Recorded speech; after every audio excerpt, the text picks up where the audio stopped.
Hey, what's going on, guys? Jehu here. Just want to talk to you about going from bot to not. And what exactly does that mean?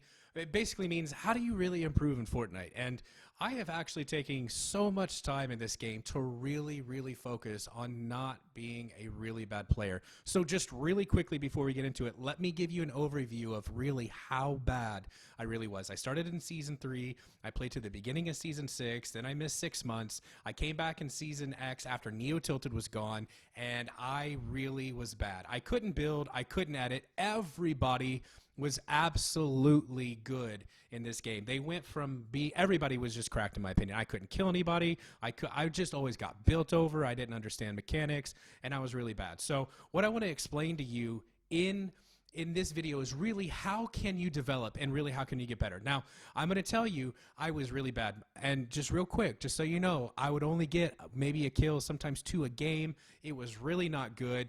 My friends loved to play with me in squads, not because I was good, but so I can carry their meds, give me some ammo, give me the med kit. Do you have that chug jug? Hit us with the chug splashes. And I was happy. I got a lot of wins and I wanted to get better. I just never could. So when I started to really focus in, about a month ago, I really wanted to get better. My high kill game previous to that was 8. I hit it numerous times. I could never get back. I could never get over 8 kills, and I was really not a good player. My KD was like a .67 for lifetime. It was really bad. So I started to focus on how to get better. So a lot of people might say skill-based matchmaking help. I'm going to say that that's not the case because I have developed and I'm looking up players that I'm killing. I'm looking up people that kill me, and the KDs range from anywhere from a 2 to 4, 5, and sometimes 6 or more. So I'm in really good lobbies. These players are good players, and it's been a very grueling process. So I want to explain to you what I did, how I did it, and really the effort that I really pressed in to do this. So what the number one focus was for me is I had to figure out why I kept dying. I would die for the dumbest things. I would get high ground, build up on somebody, and I'd get over them, and then I would jump down and lose high ground, and they'd build over, and then I was dead. So what I had to do is start completely from scratch. And when I started completely from scratch, it was absolutely painful. When I was in the middle of this transition, they switched all the settings. They gave us linear, exponential. I'll briefly speak on that. I was back and forth, and that wasn't good. I was trying to figure out legacy, exponential, linear. That actually hurt my game from moving forward and advancing because I was constantly losing muscle memory and trying to get all these other things, trying to figure out what it was, ADS turn boost on, all this other stuff. And finally, after a very long, painful process, I finally figured out what I wanted to play on, and then I was able to start to get better from there. So what I did is all my friends would invite me to play. I was probably a decent player at this point, maybe not too good. I could get maybe 4 or 5 kills a game. I did improve skill-based matchmaking, sure. But then again, my friends are really good. Some of them are just phenomenal at this game. So I actually stopped playing with all my friends. I went into creative, I learned to build, and I spent hours, I mean hours on editing courses, building, playing scenarios out, trying to do side jumps, editing as I was doing, just basic stuff in creative, things that I never could do. I spent time in, and before I knew it, I could start to do it. I was really proud of myself, but it didn't take away my aiming. It didn't take away my gameplay, and it definitely didn't take away that I wasn't getting kills, and I definitely wasn't getting wins by myself. So solos, everybody says play solos. Solos to me is like pulling teeth. I can't stand to play solos. If you're a solo player, shout out to you. Mad props. I just didn't want to do that. So what I did is I disciplined myself, and this is exactly what I did. It was very painful. It was a long process, but it's helped me significantly to play with my friends who are really good. I can play with them now, and they're like, bro, what has happened to you? Unbelievable improvement. And I really just put in the work. So I'm going to tell you exactly what I did so you can actually advance too. If you really want to play competitively, which I really do. I want to get to the place to play competitively, and this is what I did. So the first thing I did is I stopped playing with all my friends, and I spent a lot of time by myself in creative, a lot of time in those realms trying to get better and figure out exactly the best settings for me. Editing courses every day, sometimes 2 to 3 hours in editing. A lot of people frown on that, but I was really, really, really hungry to advance in my skills. So after I did that, I started to play solo squads. The reason solo squads is if you can wipe a squad by yourself, then you can play squads with your friends at ease. And so I started to do this over and over, and I saw some progress, but I was like, I'm dying a lot, and I need to figure out why. So I dropped Salty Springs, the same house that you saw me drop earlier here, and I would drop the same house, and I did it 100 times, and I would record how many kills I got, and then I would record how I die. And I was very honest. I didn't blame the game. I didn't blame RNG. I was 100% saying this is why you died. And I started to notice patterns in why I died. And immediately, since they were in front of me, I was able to work on it. When I did that, I started to develop a lot. I started to squad wipe. I had some squad wipes here and there. I definitely went up in skill-based matchmaking. I saw the difference in talent. I was in sweaty lobbies. I remember when they first switched me into it, I was really excited, but I was getting clapped. And so it forced me to go back and to redo everything, to dig deeper, to be a better player, to be faster, to have better game mechanics, to understand the intelligence of the game, being a smart player. And I'm not saying by any means that I'm great at this game, but by far I have improved in a very little time because I focused diligently on how to become a better player at Fortnite.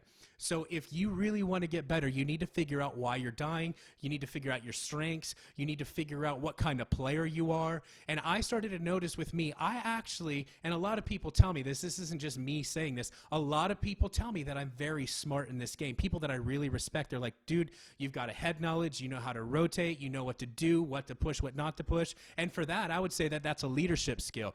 And so I've utilized that within my solo squads. And a lot of times I would figure out, do I press? Do I not press? I was going for high kill games. Sure, if you're going for high kill games, you got to push everybody, but you got to do it with wisdom. You got to know how to push, when to expose yourself, try not to be seen, and then give yourself off in third party properly. And so I'd put all this time in to get to the point to where I've started to get really high kill games. Like if I get 10 kills a game, no big deal. 15 kills a game, I'm excited. 17, when I get those high kills, I'm like, this is now becoming normal for me. But it's because I put all the time in and effort to really write down and to show myself why I was a bad in certain areas. And I have developed incredibly. There's so much more to develop on, but my confidence has gone up. When your confidence goes up and then you go play with your friends, they're like, I can't believe this is you. I'm like, yeah, I'm really excited. So if you really want to develop and seriously go from however you are, wherever you are, maybe you're way more advanced than me and already, I encourage you and I challenge you to find out why you still die every game. Write it down, do 100 things, have the discipline to drop one house over and over and see what really your results are. When you do this, you're going to notice why you die, how you die, and then you're going to be able to learn from it. Because ultimately, if you're not dying, then you're living. And so when you go, let's say you start to play solo squads, and you start to do this. You're about to see a clip that I'm about to pull. It's just me and solo squads. I didn't find a lot of people in the beginning. I'm still doing high kill games. I'm trying to rush. This is really good for me, for my development. I didn't pull it off in the end, but you'll be able to see like the improvement of gameplay, my building, the aggressiveness. I can build that things that I wasn't able to build before, my confidence when rushing. But ultimately, you're going to have to figure out why you want to get better. What is it you want to get better at? If you're a casual player, you could still develop. You don't have to put all the time in like most people do. But for me personally, I started to find the best guns in the game, the best guns for me, and I really went into a really big research on, is this helping me progress? Is this helping me with my gameplay? And the ultimate thing that I noticed is that I started to get high kill games. I actually got a 17 kill solo squad victory royale. And when I did that, my confidence was through the roof. I posted about it on my Twitter. I was really excited. And then shortly after that, my skill-based matchmaking went up. And I know I even posted that on Twitter. I was like, I got moved up in skill-based matchmaking. If you don't believe me, I've got video clips to prove it. And that was a really good thing. But I noticed that like, the lobbies were really sweaty. And so if you're wanting to advance, you have to do the things to find out what's keeping you from, what's ultimately keeping you from really progressing. And for me personally, I've learned that I need to stay on high ground. And if it's just me, nobody can res me. I have nobody to support me on the reboot bus or the reboot van. It's just me. I have to be smart. I have to be intelligent. I have to take fights I know I can win, or at least feel that I can win. And you'll even see here, this edit that I try to do, I'm stuck. I'm panicking a little bit. You can see I missed my edit 5 times. It's like, what am I doing? But I just had to stay with it. These are common things that I've noticed for me in my gameplay of what and how I've got to improve. So it's not that I'm like trying to say, hey, look at me, I'm really this or that. It's ultimately like I'm developing at a very fast pace because I want to, and I want to get better. And I'm taking the time out for what I know that I need to do to get better. And so if that's you, you've got to discover what it is. You've got to figure it out. And with that, you'll be able to really excel, especially if you focus on it constantly. And one of the things that I learned in the whole thing is I'm actually not a bad player. I feel like I am pretty smart. I feel like I am pretty intelligent. But the biggest thing is I actually really enjoy playing this game like never before. I've never been able to do some of these things that I'm doing. And with that, I'm very thankful. So if you like the video, feel free to subscribe. I'm going to be releasing a whole lot more. I definitely play controller, as you can see, but not everything I'm going to be doing is meant just for controller. So if you like it, feel free to like, subscribe, and I'll be releasing another video really soon. Also, if you want to follow me on Twitter, you can look me up. It's Prophet_Jehu. Hopefully you guys have a great day, and we'll talk to you later. See ya. Peace.